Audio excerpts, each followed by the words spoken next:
Audri, would you like to go ahead? Certainly. First of all, I'd like to just welcome everyone into this shared space that we've created here tonight.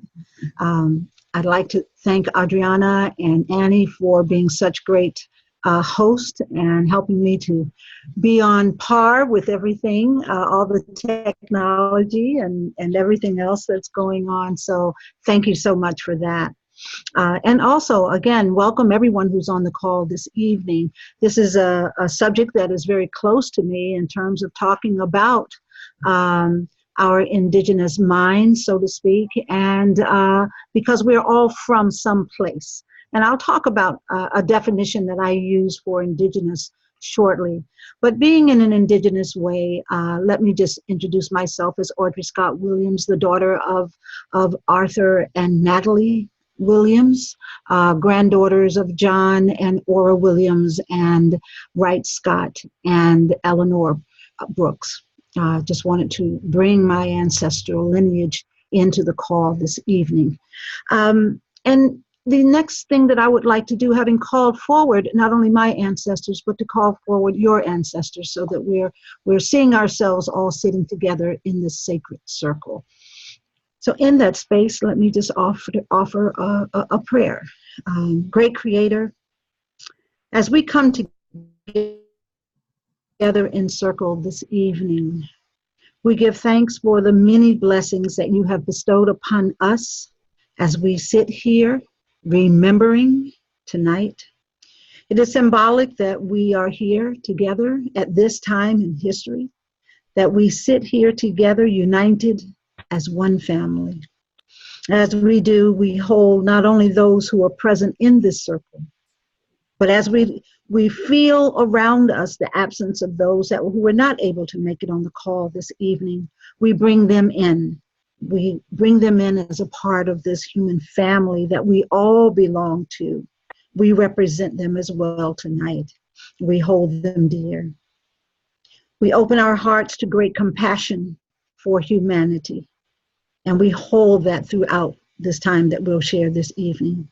We open our eyes, the eyes that we see with, and the eye that is our eye to our souls, so that we might see not only in the physical, but we may see deeply in our inner selves. We might recognize that through compassion and love, we can make changes, that we can remember this human family. So as we sit at a time in the indigenous circles of great prophecy from all directions of the planet, we give thanks that you are extending into our hearts all that we need to make good choices, to be humble to a greater power than ourselves, to be mindful of how we walk on Mother Earth, and to be mindful of the footprints we leave behind. It is not our will that directs us this evening, but it is your will. Aho, Ashe, Amen. Opening in prayer in a sacred way in an indigenous community is very, very important, because it's not just about us. We are the vessels through which much wisdom and much knowledge and much expectations are placed. And when we allow ourselves to remember that we're just not our physical bodies, but we are spirit, we are nature, we're the air we breathe, we're all of that. Just knowing that helps us then walk on the earth in a very different way, a much more compassionate and loving way. It also helps us to be mindful of what we're doing, how we're adding to the collective good or not. And at a time that we're in right now, that's very, very important. As I go through this evening, the definition that I tend to use most often when people ask me, well, what is indigenous, is one that comes from, and some of you may have read, Dr. Anita Sanchez's book, The Four Sacred Gifts.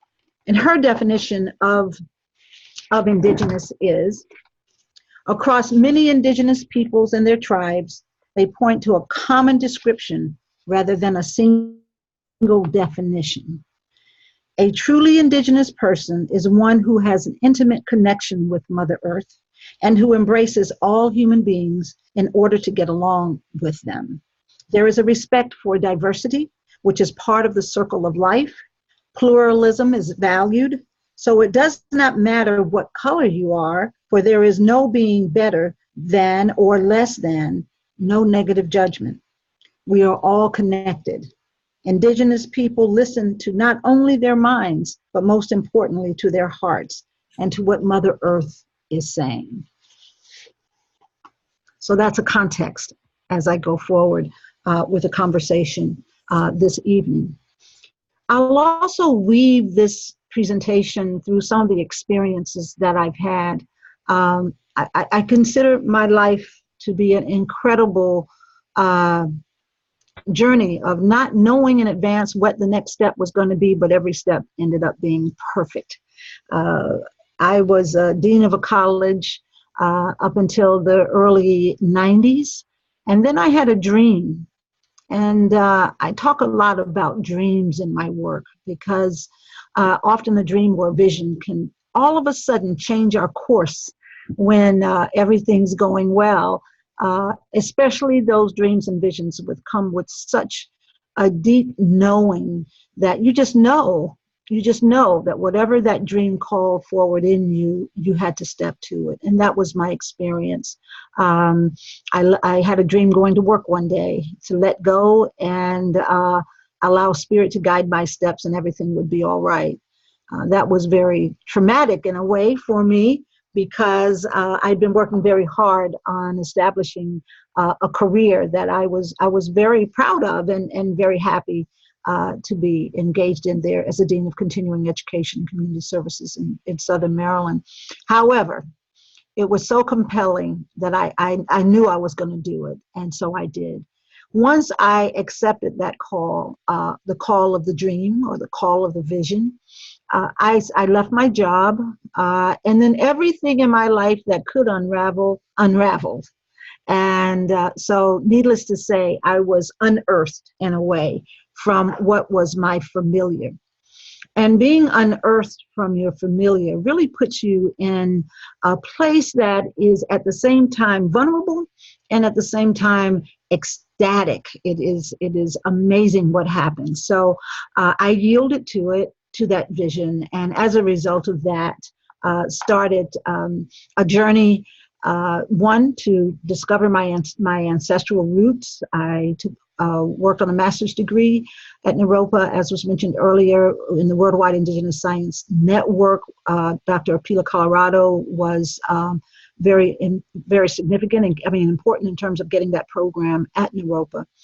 As a result of that, I became an apprentice with elders. And so through the Worldwide Indigenous Science Network, what that really meant is I traveled with the elders who wanted to meet together to share their stories and to listen to each other's stories. So I had the privilege of traveling with two Polynesian ancestors, Auntie Poi Poi and Mr. Makua, to South Africa to meet with Baba Credo Mutwa, and to sit at their feet and hear what was shared was unreal. I walked away with that with a deeper appreciation for the connection between us as a human family, rather than thinking that we are defined by the color of our skin, our gender, whatever. So, and let me tell you how that worked. I'll weave stories in throughout my presentation this evening. How that worked for me was, as I was sitting with them in South Africa, Baba Credo Mutwa, who's a Zulu shaman, and Haile Makua and Auntie Poi Poi are kahunas from Hawaii in the original indigenous sense. And at some point, Baba Credo Mutwa asked them to not speak English, to speak in their ancient Hawaiian language. And as they did, he was speaking in his ancient Zulu language, and they could understand each other. So if there was ever any doubt in my mind that about the degree of connection that we have, then that was definitely affirmed for me. And so as I listened to the stories, not just there in South Africa, but around the world of the elders and their sharings, I realized how much in common we had. Now, let me share some of the things that I discovered.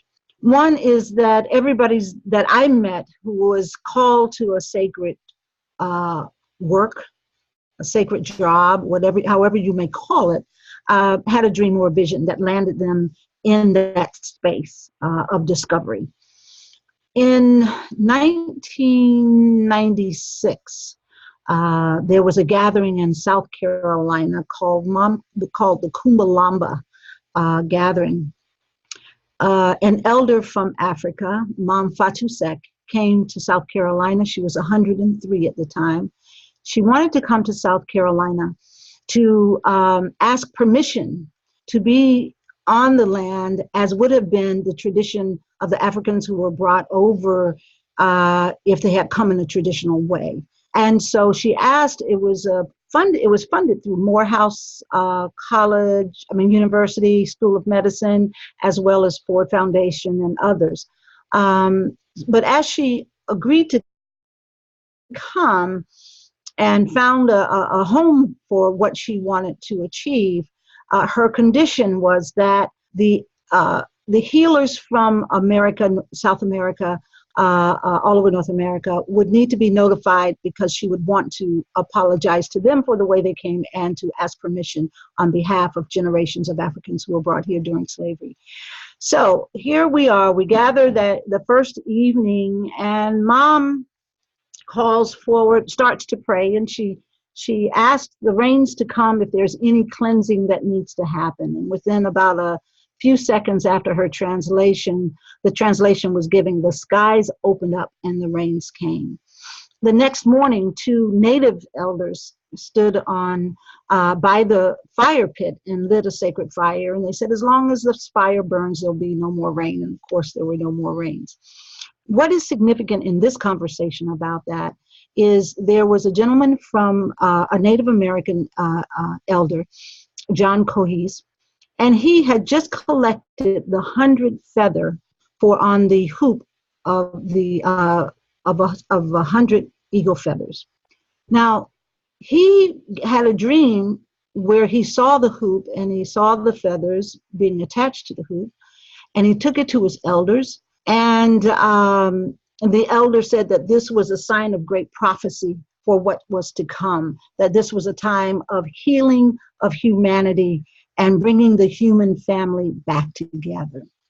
And he shared this with us while we were there. And he shared this journey in such a powerful way that everyone there got it. I mean, we really realized that we were all being called forward. And just as I believe everybody, there's no accident about who's on this call this evening. We're all being called forward for this time of great healing on the planet. And what was so amazing is that shortly after he told the story of the 100 feathers, he said that there was one thing that was going to happen just as the hoop was completed, and that 100 black men would gather in a million black men would gather in Washington. And this was right after the Million Man March in Washington. The other thing that he said is that, the other thing that happened as he was telling the story of the sacred hoop, 2 eagles flew across the circle. So here we are, affirmed in every possible way that there was something deep meaning, something deep that was opening up in all of us. There was a reason why we were gathered. And I can tell you right now that all of us who were gathered, of the people that I know, all of our lives significantly changed after these 9 days. I wanted to open with that because I mean, to really share that story, to understand that for me, people often ask me, why did you let go of everything you had in your life? Why did you allow that to happen and pursue a calling to walk around the world and to give so much of yourselves for that? Well, the truth was, it was what my calling was. And it was, I believe so strongly, and I still do, in that calling. That is the call that still guides me on my journey today. It's not a what if. It's not a concern for what might happen, because as you walk the path that you're given in spirit to walk, everything you need comes to you. You know, it's a funny question. We walked from 2005 to 2009 on going around the world. And one of the questions that we would often get is, do you carry a gun? And my response is no, because if I carried a gun, I'd probably have to use it. It's all about the consciousness we hold. If in fact I've been called to do this, and this is what I'm to do, then anything that is needed will be provided. And that's exactly what happened. You know, I had my mom in a wheelchair who was in the final stages of Alzheimer's with us on the walk all 4 years. We had a group of about 7 consistent walkers, and we did not have the resources to do this. We probably had about enough money of our own to make it about 2 weeks into the journey. But you know, it was, the vision was so compelling. That's what we did. I'd like to share, I'm going to see if I can do this. I think I've come in on the wrong spot. While we were on the journey, yeah, here's where I wanted to start. This is what we developed as we came to the end of our journey. It's called 7 Steps Towards Inner Peace. When we started on the journey, we thought we had all the answers. And as we went from community to community, whether it was indigenous communities, urban cities, rural areas, in the very beginning, you kind of have this sense that you're going there to share something important. Well, it didn't take but probably 2 or 3 weeks to realize we really didn't have anything to share, that we didn't really know what we were doing. Our job then was to show up and just pay attention, to be in silence, to be with people, to be a listening ear for others, to be mindful how we walked on the earth. So we developed these 7 steps. The first one, we realized if we were going to make it around the world and be together as a group, that we had to establish a healthy relationship. Yes. Yeah, I think you need to share your screen again, maybe, because we don't have it in front of us. I'm not sure if you wanted us to see it. Oh, you don't have it? Okay. All right, let me see what happened here. Bear with me, everyone, please. Below, you have the share icon. Yeah, you know what happened? I went right out of Zoom and right into my page. So here we are. Let's try it again. Exactly. From there, you share, go to your document. Yes, it's there. Okay. Thank you. And do I do a, is that everybody seeing it okay? Maybe full screen. Okay. Full screen of your presentation. Yeah. Okay. How do I do that again?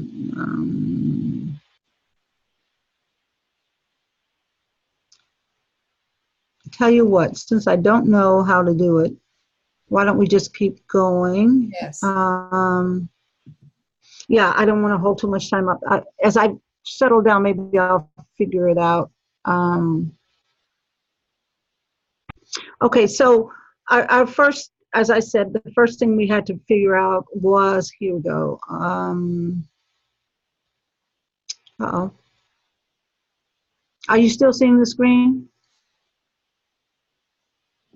Yes, we can see it, but it doesn't have the stuff on it anymore. At least what I'm seeing, it's got Okay. an error. Okay, sorry everybody. Just bear with me one second here. It looks like it went someplace else. So let's see if we can get it back. Okay. All right. Okay, so the first thing for us was to establish a healthy relationship with ourselves. And that meant for us to find out what kind of ceremonies or practices were being called up for us. And so we inherited, I have done walks before this walk. We always carried a light, a flame. And on this particular walk, we were given the Agnihotra ceremony to do at sunrise and sunset, to put good nutrients into the environment to help with the pollution.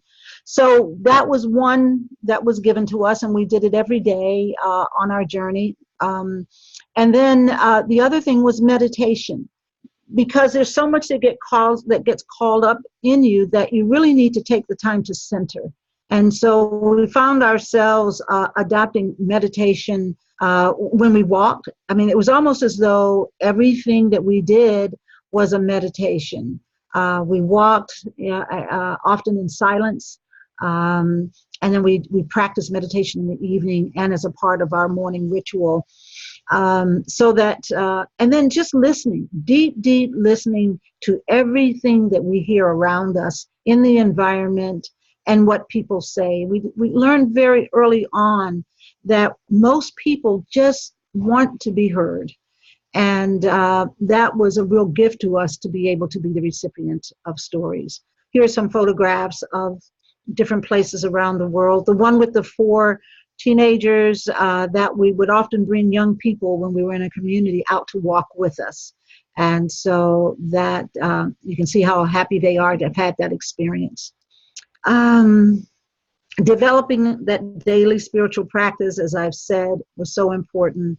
And so in that process, we learned a lot of sacred dances from different cultures, drumming, playing the flute, as well as just how each community dealt with the silence as a way of learning to know one another, actually learning to hear each other even better. Spending time in nature, of course, that's probably redundant when you're on a world walk, but I'm sure that many of you have probably walked with Thich Nhat Hanh. The very first gathering we did with elders, Indigenous elders and youth, was in Tennessee. I can't remember the year, probably around 2000. And our young people got to walk with him on a mindfulness walk. And, you know, the degree that he pays attention to what's around him. So when we walked, we chose to walk in a mindful way. And then you get to have this intimate relationship with nature and the sounds of nature.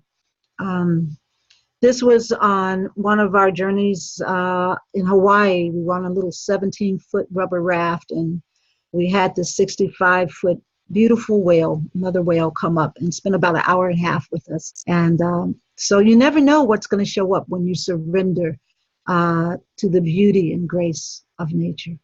And we found that as we worked to build supportive relationships with every community we went into, coming from that place where we've spent a lot of time in silence and listening, we were able to hear each other in a very different way. We could hear what people were saying verbally, but you also begin to develop this really intense sense of what people are not saying. That's just as important. And sometimes we call that hearing between the sounds.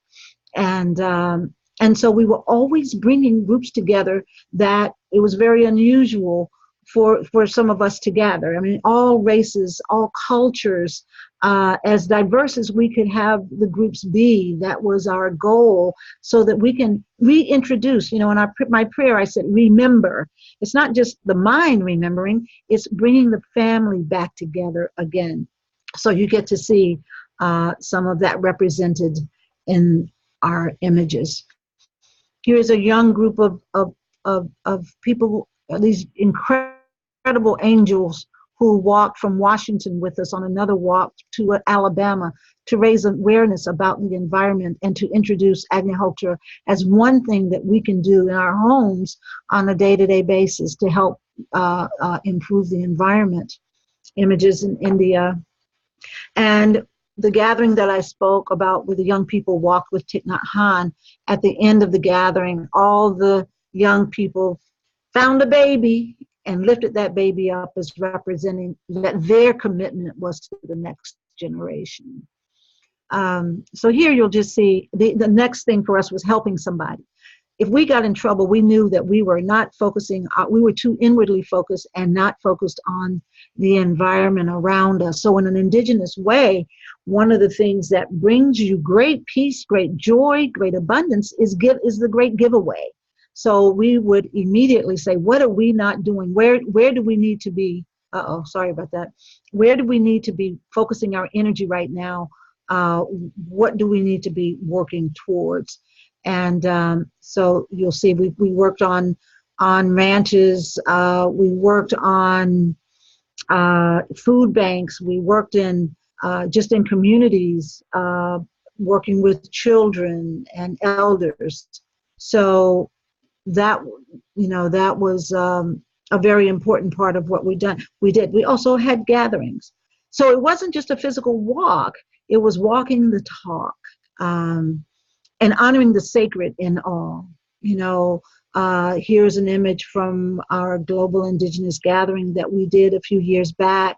And just to show you how, if you just surrender, everything just sort of falls in place. This is Grandmother Mona Palaka, one of the 13 Indigenous grandmothers, doing a blessing for the opening of the ceremony. And the pipe that came to us was Crazy Horse's pipe. Quite significant on this journey. So honoring the sacred in all, we had people from all 6 continents, Indigenous wisdom keepers, and what an incredible moment that allowed us.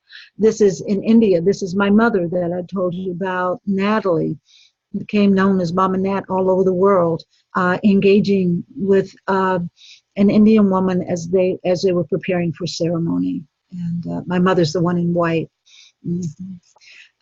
Here, the Global Indigenous gathering, learning about each other's culture, allowing people to have an opportunity to share about what they love most, and that is their heritage and their culture, especially in the Indigenous way, and sharing the flag, sharing customs and histories and prophecies. And you can see the joy on the faces. Here's a sister from Australia, Aboriginal sister from Australia, Aboriginal sister from Mako, in the back there, one from the Altai region in Siberia, in Russia.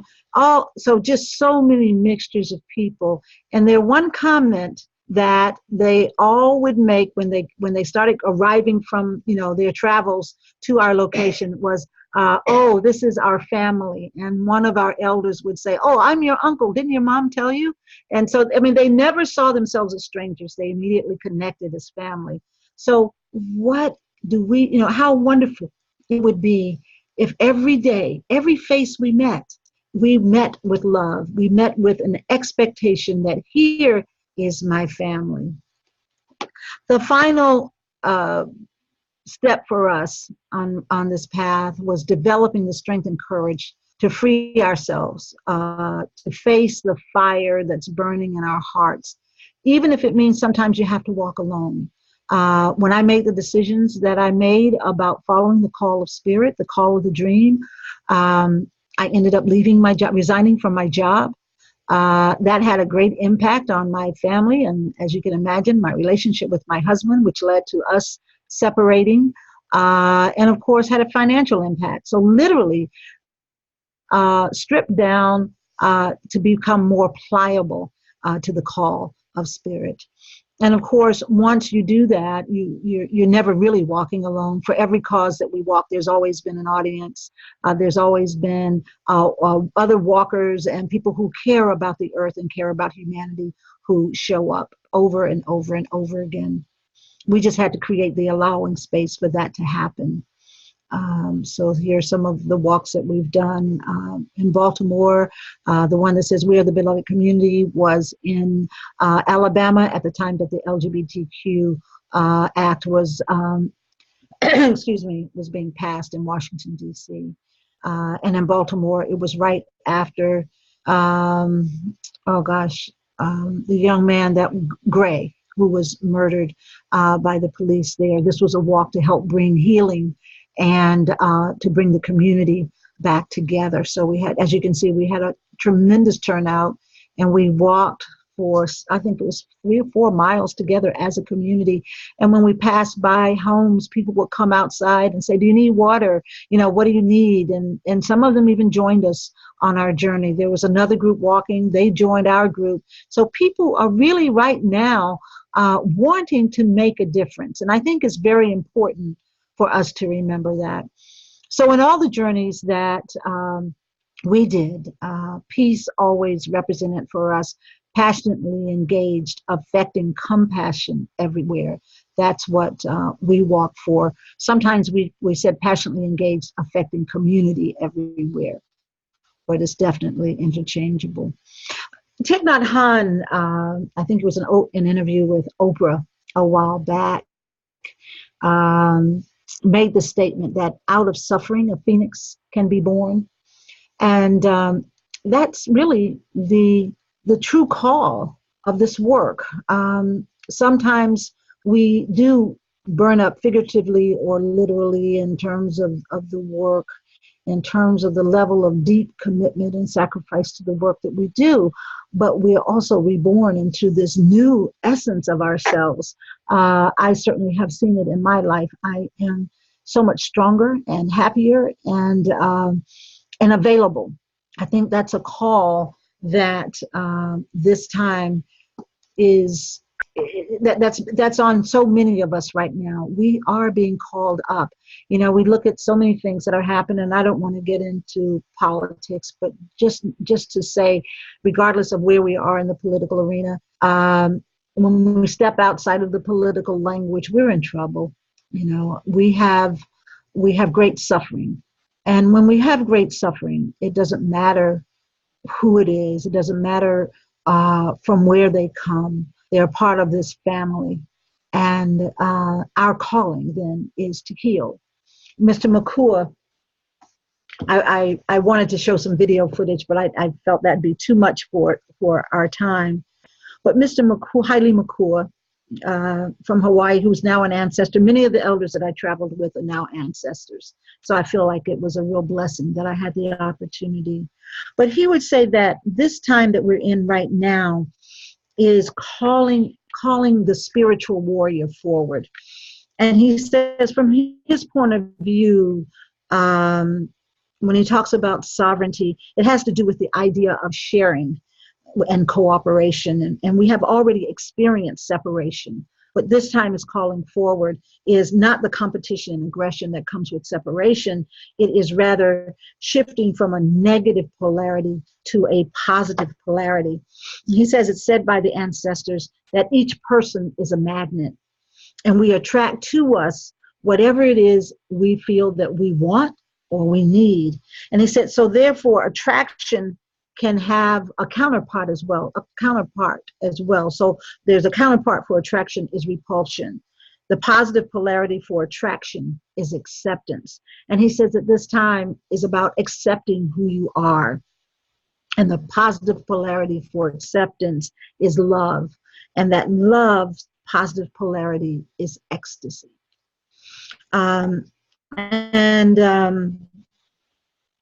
I wanted to share what he says about the spiritual warrior. He basically says about the spiritual warrior that's being called forward, that many of us can take on this warrior stance. But a spiritual warrior is not about the aggression. It's not about the fighting. The spiritual warrior is here to heal, to teach, and to share. And I feel that many of us, that's where we stand right now. We are here to teach, to share, to heal. And that is the phoenix that is rising out of all of us in all the manners in which we may be tested, may be stripped down, may be bared, whatever it is that may happen that we could experience as a negative, that it really is refining us into the birthing of this phoenix that's rising out of the ashes. So no matter how bleak things may seem at times, I know that for me, these last few weeks have been pretty daunting here in Alabama, with one of the most restrictive anti-abortion bills being passed, with some of the racial tensions that continue to go forth here, and the assault on women's rights, and on so many levels. So so when you get to that point where there's this sense of overwhelm that can be experienced by all of this, what do? We go back to those 7 steps. We go back to being mindful about how we walk on Mother Earth, about being mindful how we engage in our relationships and how we choose to live our life. Being mindful if the words that we speak are consistent with the lives that we live. And realizing that we're not separate from anything. So going out at midnight just to watch that full moon, just to watch the beautiful stars, rising early to watch the sunset, all begins to synchronize us back to nature. And then let nature take some of that angst. Let nature take some of that feeling of just overwhelm from all the things that we are impacted by in terms of social media, at every turn. So we can share that load when we recognize that we are a family, a human family, and we can engage in a more loving way, a more mindful way through that experience.